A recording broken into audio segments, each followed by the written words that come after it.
stay where you are. Do not break the stillness of this moment, for this is a time of mystery, a time when imagination is free and moves forward swiftly, silently. This is the haunting hour.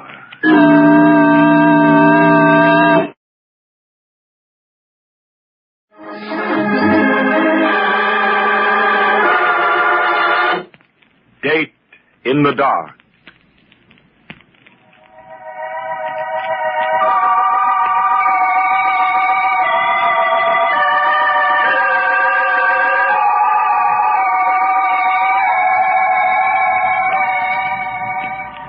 Midnight. Midnight in the metropolis. Town of 1,000 moods and contrasts. Of wealth and lightness and laughter. Of poverty, heartbreak, and tears. Of shadowy people and dark, dark things.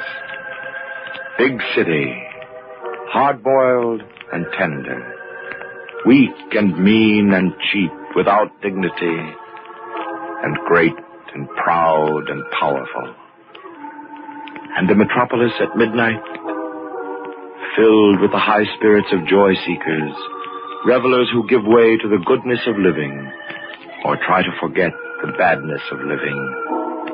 Midnight that is brooding, sinister. The sounds of the big city at midnight, the squeaks and roars of taxicabs, the rumble of trucks, the moan of river boats, and underground, the subway, and under and above, the sounds of the people, shrill, ribald, futile. But there is quiet, too, in the teeming city at midnight. The quiet that is broken by the wail of a child, the rattle of a snore, or, as in the home of Earl Breton, a private detective, and his partner, Owen Bailey, called the Professor, the telephone rings, and the Professor answers it. Hello? Earl Breton? No, this is Mr. Bailey, Breton's partner. Who's calling? This is Bill Henderson. Is Earl there? Just a moment. It's Bill Henderson, Earl. Do you want to talk to him? Bill Henderson? What does that crooked politician want? Sounds very anxious. Oh, that's too bad. Tell him I'm very busy. I gotta go to sleep. Hello, Mr. Henderson. Yeah? I'm sorry, but Mr. Breton is not in... Bailey. If Earl doesn't talk to me, he may be responsible for my death. I can't possibly see how that... Let me have the phone, Professor. Hello, Henderson. Is you, Earl? Yeah, what's on your mind? I gotta see you right away, Earl. Can you meet me down at your office? Office hours are from 10 to 2, Henderson. You know that. I'll see you tomorrow. No, wait, Earl, wait. I tell you gotta see me tonight. Now, look, I can't... Wait until tomorrow, because I may never get there tomorrow. How do you figure? I can't explain it on the phone, but I know what I'm talking about. I gotta see you tonight. Got it. Where are you now? I'm at my house. Okay, give me a few minutes to get a cup of something warm. I'll meet you down at the office. Oh, thanks a million, Earl. Never mind the thanks. Bring some money with you. Don't worry about that, Earl. This is worth anything to me. Goodbye. That seems to be his trouble, Earl. Well, he's probably swindled one guy too many. Good. What do you mean, good? I mean, he picked a good time for it. We can very well use the money, you know. Well, you can start drawing the bill now, Professor. And remember, after office hours, it's triple the usual.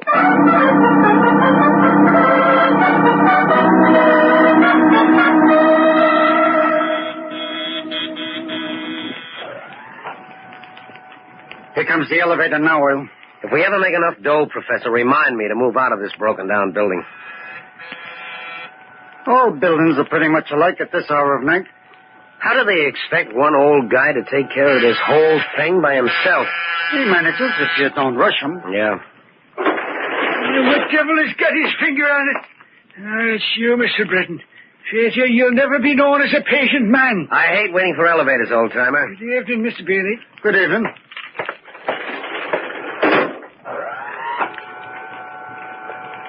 You've got lots to do around here, haven't you? Sure. I've got to make the rounds, you know. How's business? Oh, very slow, Mr. Breton. You're the only two people I've seen all night. Hey, it's pitch black out here, isn't it? You want me to put the hall lights on? Don't bother, old-timer. We'll make it. It might help if you throw your flashlight beam down the hall. Oh, sure thing. How's this? That's fine. Here. I've got the key, Earl. Right. Thanks, old-timer. We're okay now. I'll be seeing you on the way out. Now, if I can just find the switch. Here. What's the matter with the light? Looks like the switch don't work. It's working all right when I left this evening. Where'd I find the desk lamp?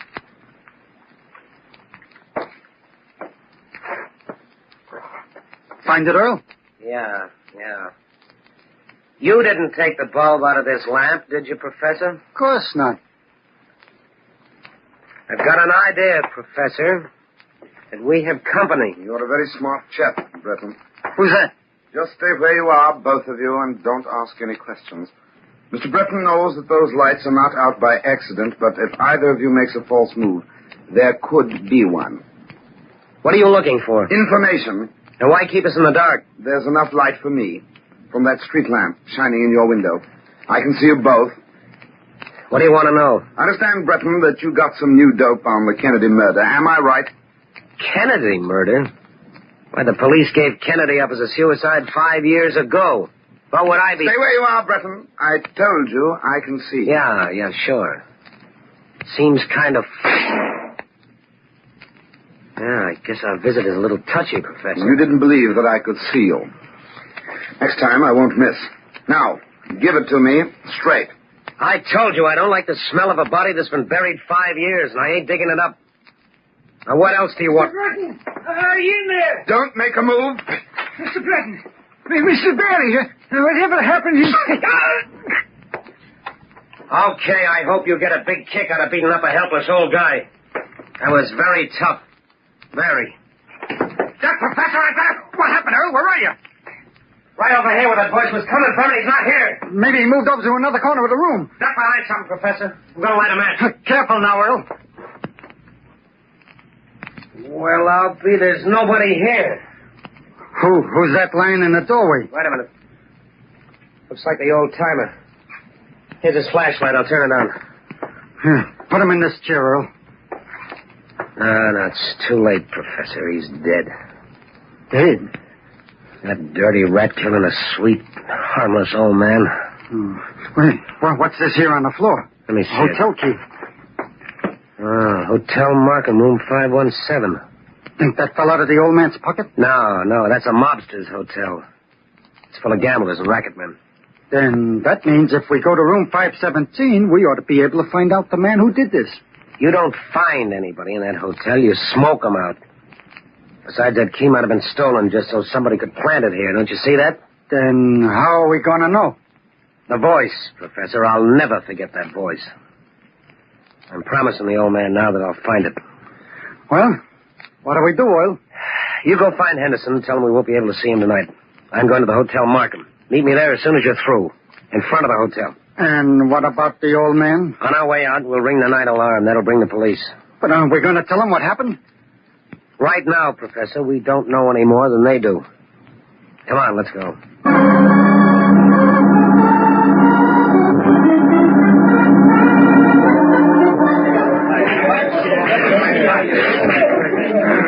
Anything I can do?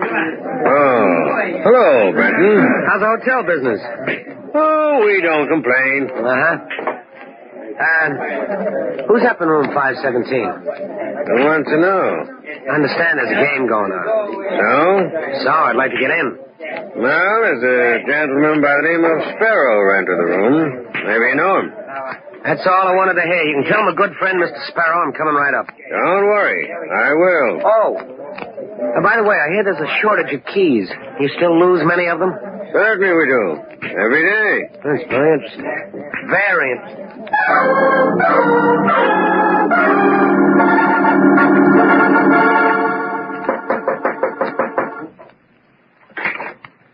Well, look who's here, fellas. My old pal, Earl Breton. Hiya, Sparrow. Fine. Come on in. How's the game? Pretty good. You want to take a hand? Yeah, maybe. How long you been playing? Oh, about 12 hours. Now, meet the boys. All right, fellas.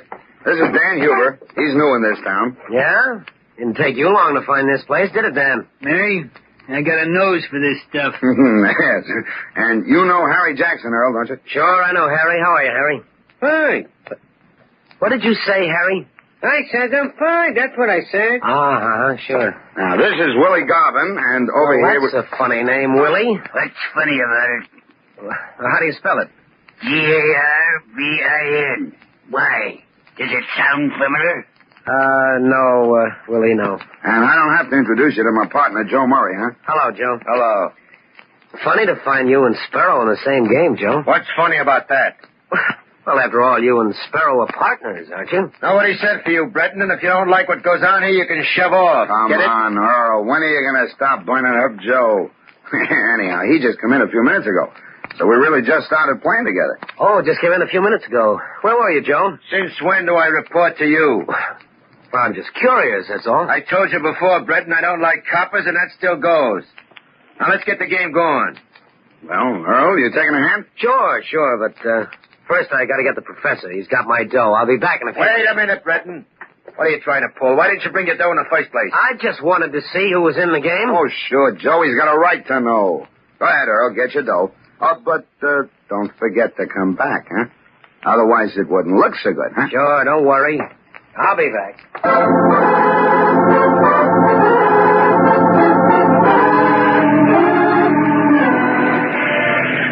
Earl, I'm over here. Oh. How long you been waiting, Professor? I just got here. Did you find out anything? No, not a thing. I listened to every voice up there. Not one of them was the right one. How about you? Did you see Henderson? Yeah, that is, I didn't see him, but I found out about him. What do you mean, found out about him? Well, when I got there, Earl, there were a lot of people outside the house, and the police were there. Police? What happened? Henderson was murdered.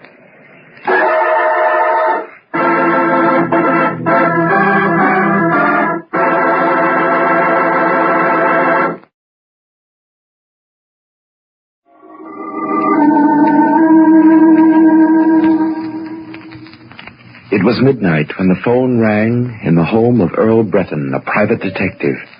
A man named Henderson was calling. Henderson, a crooked politician who insisted he was in danger of being killed, and that he had to see Breton immediately. Earl agreed to meet him in his office, but when he and his partner, the professor, arrived a few minutes later, they were faced with a peculiar situation.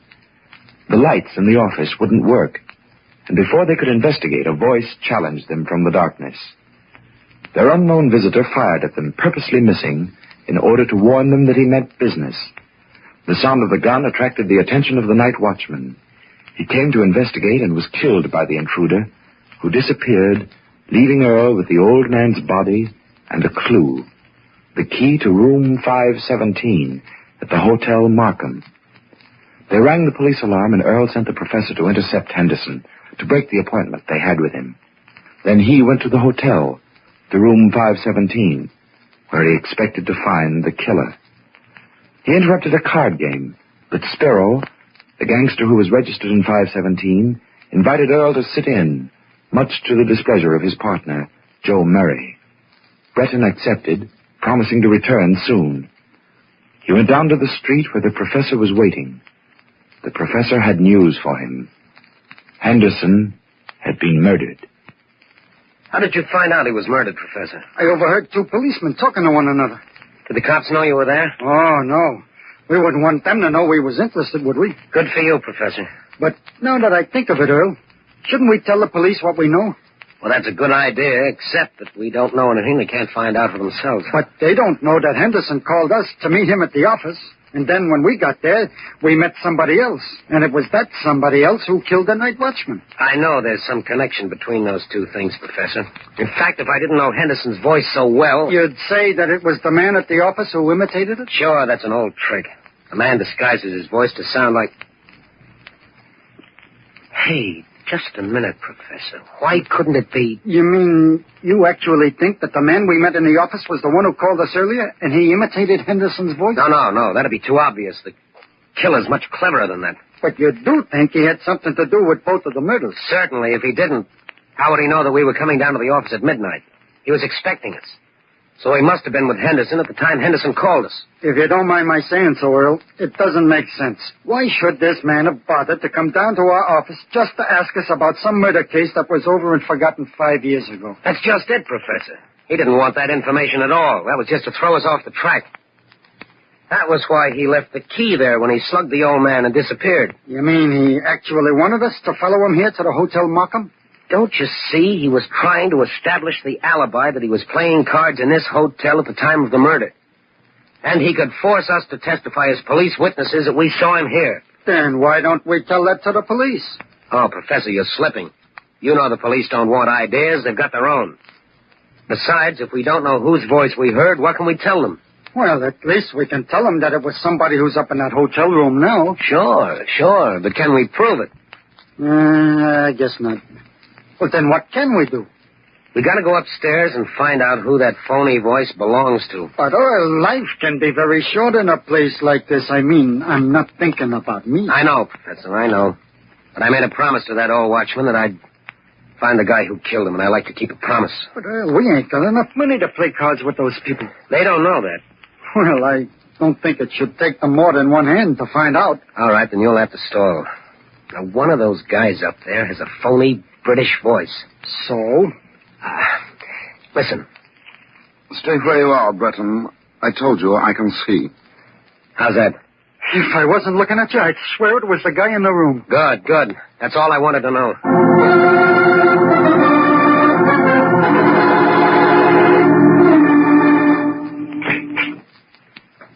I knew you'd keep your promise to come back, Earl. Oh, why not? This is my night, Sparrow. Well, come on, take a chair. I think I'll let the professor play for me. I do much better when I'm looking over his shoulder. Suit yourself. Let's get going. You're holding up the game. How many chips, Professor? That's up to Earl. Chips? Why, what do you say we start off with $10 worth, Professor? I got a hunch. I guess that's all right. Wait a minute. Who you kidding, Breton? Since when do you figure you can get in on this game for $10? That's just a starter, Joe. I always like to play hunches. But you've got more than that, haven't you, Earl? You know better than to ask me that, Sparrow. Yeah? Let's see. Okay, deal 'em out. Joe, if I didn't know that you just came into this game a little while ago, I'd figure that you were losing plenty. Why? Oh, you're so touchy. I open. $5. Raise your 10. I'm out. Well, playing it safe, Professor. I'd rather not explain my game. Maybe if Joe played it safer, he wouldn't be so worried all the time. Oh, Joe. Joe's got lots on his mind. I don't know, Sparrow. You're Joe's partner. You never seem to worry like he does. What do you mean, worry? Who says I'm worried? I'm just careful, that's all. I don't trust nobody, see? Nobody? You mean not even Sparrow, your own partner? I said nobody. Oh, Joe thinks maybe I talk too much. That's right. I didn't hear you say anything out of place, Sparrow. He thinks I made a mistake telling you he just came into the game a little while ago. I told you to shut up, Sparrow. Oh, come on, Joe. You don't have to be afraid of Earl Breton. He's a cop, and I told you don't have to know nothing. He wouldn't repeat anything he heard up here, would you, Earl? I always play it safe. I think you're all right, Earl. Mind if I stand up? Where you going? I just want to walk around a little bit, stretch my legs. Just don't go looking at any hands. Okay. I'll stand over here by the wall. You're going to let the professor play by himself? Sure. Hey, this is a very interesting electric light switch. You guys don't cut the chatter, I'll blow this game off. Hey, wait a minute. Who put those lights out? Put the lights on. What are you getting so crazy about, Joe? You act as if you just murdered someone. Put up the lights, I said, quick. I'm sorry, Joe. That was my mistake. I didn't know the light switched off this way. Shut up. And you, Sparrow. What was the idea of saying I murdered someone?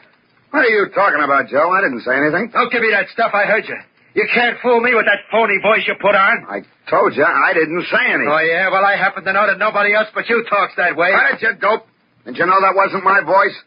Sparrow, if you're trying to pull anything... Okay, Joe. Sparrow's right. Now, don't get sore. It was my fault. I didn't know. That ain't the point, Breton. I want to know what he's trying to pull. And it ain't none of your business, copper. I just wanted to tell you I'm sorry. It was my voice you heard, Joe. What? Why, you... All right, what's the game, Breton? No game, Joe. Just a joke, that's all. Sure, Joe. Just a joke. Very funny, too. Can't you take a joke, Joe? Nuts. All right, Breton. You want to stay in this game, get up some real dough, or beat it? Okay, I'll come clean with you. That's all the dough we got with us right now. If you let me go in the next room and make a call, I'll get some sent up here right away. Why, sure. You want to use the phone, huh? Yes, it's right in the next room. Thanks, Sparrow.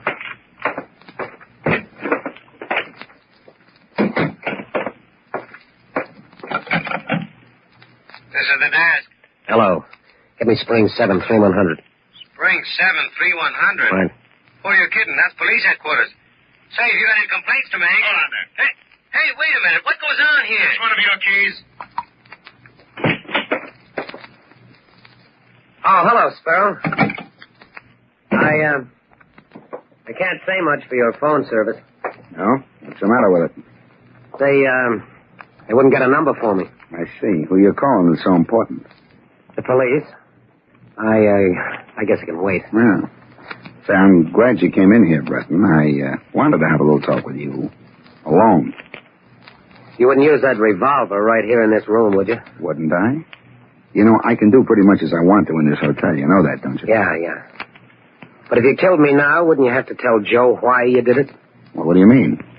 I mean, wouldn't you have to tell him that you were tired of being partners with him and Henderson? That you wanted the whole racket for yourself? So that you killed Henderson, trying to make it look as though Joe did it so he could take the rap?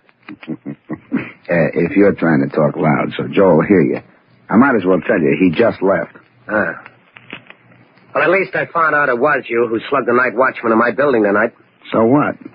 Just that you killed him, that's all. You shouldn't have gotten away. Then you're admitting that you killed Henderson and the watchman. Only to you, Breton. And I'll tell you why.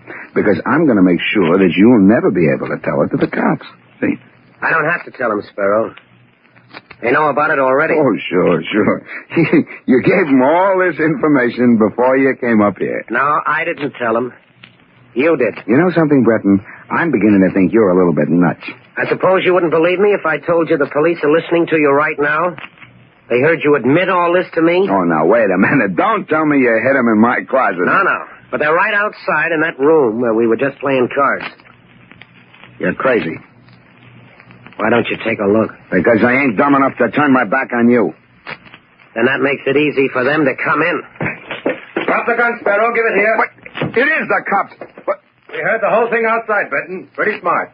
But how did you get the cops up here? I didn't get them, Sparrow. You did. Cut it out, Breton. It's true. You know the best way to bring the police is to leave a hotel key next to a dead man, and that's what you did. Yeah, but you picked it up. Not me. I just made a mental note of it, that's all. What puzzles me, Earl, is how you know the police were out here when you made Sparrow talk. Ah, that was easy. When I tried to put through a call before, I heard a voice at the switchboard asking about a key. And I just played a hunch. I'm glad we got here in time. Come along, Sparrow. Well, Professor, let's go home. Yes, Earl. Oh, and look, if our phone rings again tonight, don't answer it.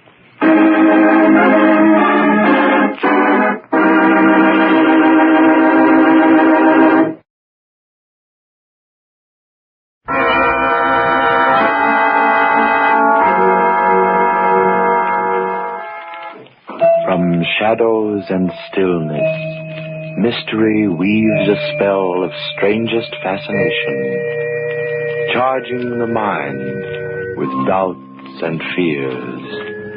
For mystery is a strange companion, a living memory in the haunting hour.